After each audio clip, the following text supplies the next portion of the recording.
ఓం నమ శివాయ. ఓం నమో శ్రీ విఘ్నరాజాయ నమ. ఓం నమో శ్రీ లక్ష్మీ నృసింహదేవాయ నమ. ఓం నమో శ్రీరామచంద్ర పరబ్రహ్మణే నమ. ఓం నమో భగవతే వాసుదేవాయ. ఓం నమో శ్రీకృష్ణ పరబ్రహ్మణే నమ. నమస్కారం. ఈరోజు 2026 సంవత్సరం జూలై నెల 20వ తేదీ, శ్రీ పరాభవనామ సంవత్సరం, దక్షిణాయనం, గ్రీష్మ ఋతువు, ఆషాఢ శుద్ధ షష్ఠి సప్తమి, హిందువాసరే సోమవారం. ఇప్పుడు హైదరాబాద్ మహానగరంలో సమయం మధ్యాహ్నం 3:11 అయింది. భక్తుని నోట భగవద్గీత తాళపత్ర గ్రంథ ప్రతి పారాయణం సంఖ్య 053, అనగా ఈరోజు 53వ రోజు. భగవద్గీత 6వ అధ్యాయంలో ఈరోజు ఆత్మ సంయోగం, ధ్యాన యోగం 18 నుంచి 22 శ్లోకముల వరకు పారాయణం చేసుకుని వాటి తాత్పర్యములను తెలుసుకుని ఆనందిద్దాం. ఓం నమో శ్రీకృష్ణం వందే జగద్గురుం. ఇప్పుడు 18వ శ్లోకం.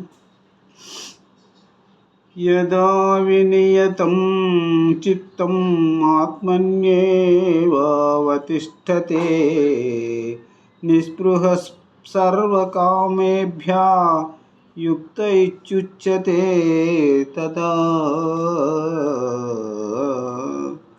ఎప్పుడు మనస్సు బాగుగా నిగ్రహించబడినదై ఆత్మయందు స్థిరంగా నిలుచునో, మరియు ఎప్పుడు యోగి సమస్తములైన కోరికలను విసర్జించును, అప్పుడే అతడు యోగసిద్ధి పొందాడని చెబుతారు.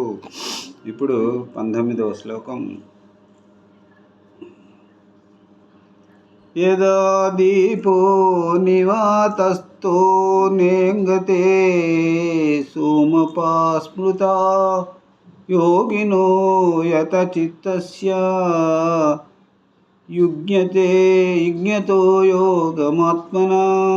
గాలి లేని చోట ఉండే దీపం ఏ విధంగా కదలక నిలకడగా ఉంటుందో, ఆ ప్రకారమే ఆత్మయోగం అభ్యసిస్తున్న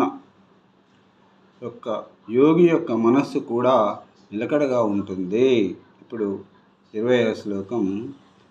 యత్రో పరమతే చిత్తం విరుద్ధం యోగ సేవయా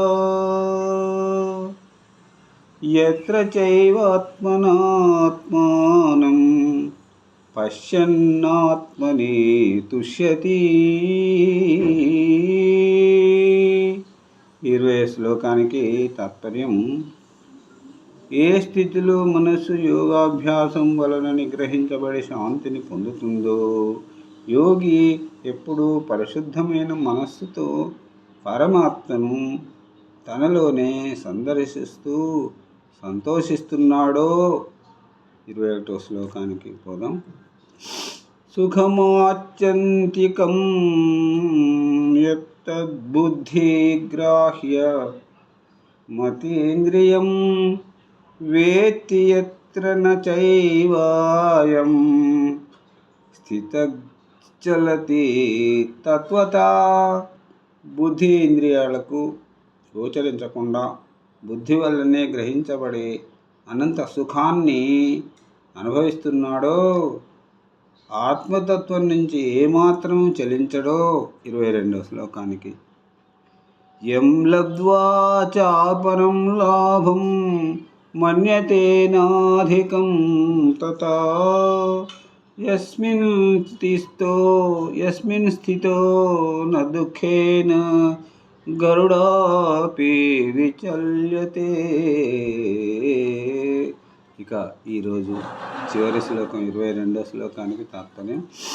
దేనిని పొంది దానికి మించిన లాభం మరొకటి లేదని భావిస్తాడో, ఆ స్థితిలో స్థిరంగా ఉండి దుస్సహ దుఃఖానికైనా కలత చెందడో, అతడు యోగిగా మనం గుర్తిస్తాము.